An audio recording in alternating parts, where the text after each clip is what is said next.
CBS2 Investigators Exclusive. We've uncovered troubling, never-before-seen video of Chicago police breaking down doors, raiding homes, and terrorizing innocent families. The raids pitted police against innocent families because the officers failed to verify they had the correct addresses. The families are telling CBS2 investigator Dave Savini they were humiliated, their children traumatized, and their homes ripped apart. And we've learned it's happened over and over again. Chicago Police Search Warrant! Chicago Police Search Warrant! Through the lens of a Chicago police body camera, you are getting a glimpse inside a raid at the wrong apartment. A team of officers bust into a West Side apartment with handguns and assault rifles looking for heroin and cocaine. Terrifying 9-year-old Peter Mendez and his family. It was like my life just flashed before my eyes. He and his family had been packing boxes, prepping to move when police stormed in with guns drawn. Where did they point the gun at you? I wanted to like right here, but you know, like straight at it. Your hands behind your back, buddy. Police handcuffed Peter's dad, Gilbert Mendez, on the floor of the kitchen, then got him up and walked him into the room where his boys were. That's when they saw the cuffs around their dad's wrists and panicked even more. We showed the wrong raid video to Sheila Betty, a Northwestern University law professor who's part of the police consent decree negotiations. There's no reason why these children had to see their father handcuffed.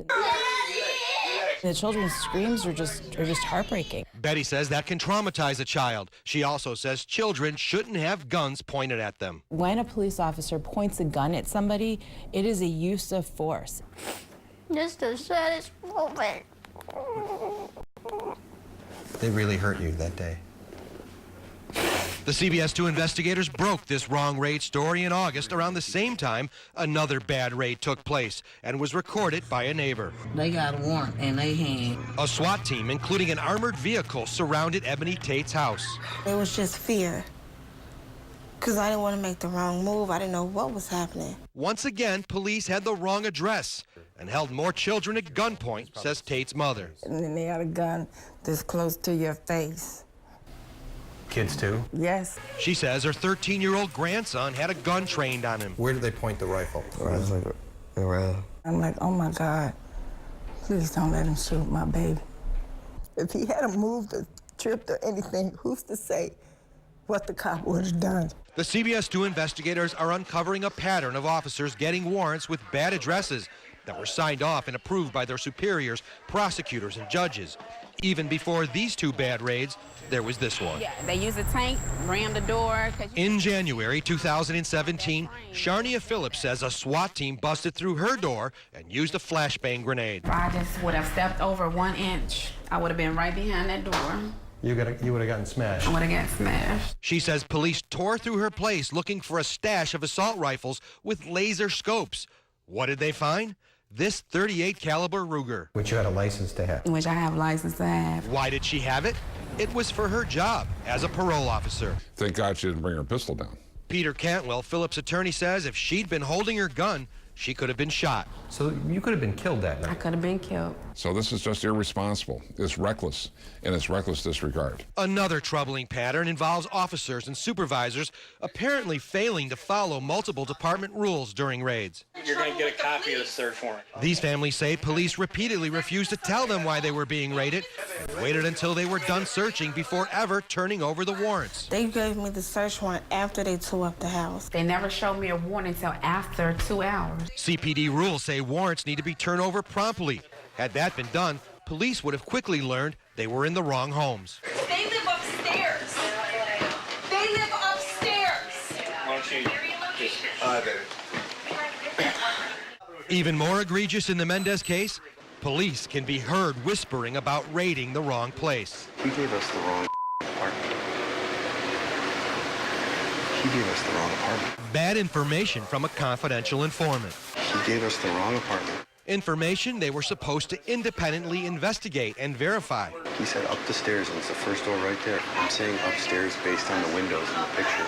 Officer Joseph Capello is the cop who got the warrant approved. He and another officer actually joke about the bad raid. What's up, dude? Bad. Hey, let's throw a party for me. No, it's not. You signed off on it. Oh? You signed off on it. Despite the fact that officers said they were in the wrong place, they still kept searching. At this point, they know they've got no legal basis for being in the apartment. I would imagine they were hoping to find something that would allow them to have some sort of post hoc justification for continuing the search. Attorney Al Hofeld Jr. has sued the city several times for bad raids. He represents the Mendez and Tate families. You don't cut corners on the procedural safeguards that are meant to protect citizens' Fourth Amendment rights under the Constitution against illegal searches and illegal seizures. And after these bad raids, the families say CPD did nothing to repair the damage they caused or replace items they broke, including doors, electronics, and toys. Yeah, they broke my tablet. They cracked my tablet. What did they break of yours that meant something to you? My Hello Kitty karaoke. Nobody tried to fix anything, nothing. The final indignation? The families say police went above and beyond to treat them badly, even denying them clothing. You're standing out on 71st Street in your socks and basically underwear and pajamas. That's it. And it's 30 degrees out. 30 degrees out, freezing. You were humiliated outside. Yes. Because you were almost naked. Yeah. Easton said police also forced her outside in front of her neighbors in her T-shirt and underwear. When I was sitting there, one officer, he was laughing at me. And you kept asking for some clothes? Yes. And he said no. And I asked 2 more times, and he said no. And he's laughing.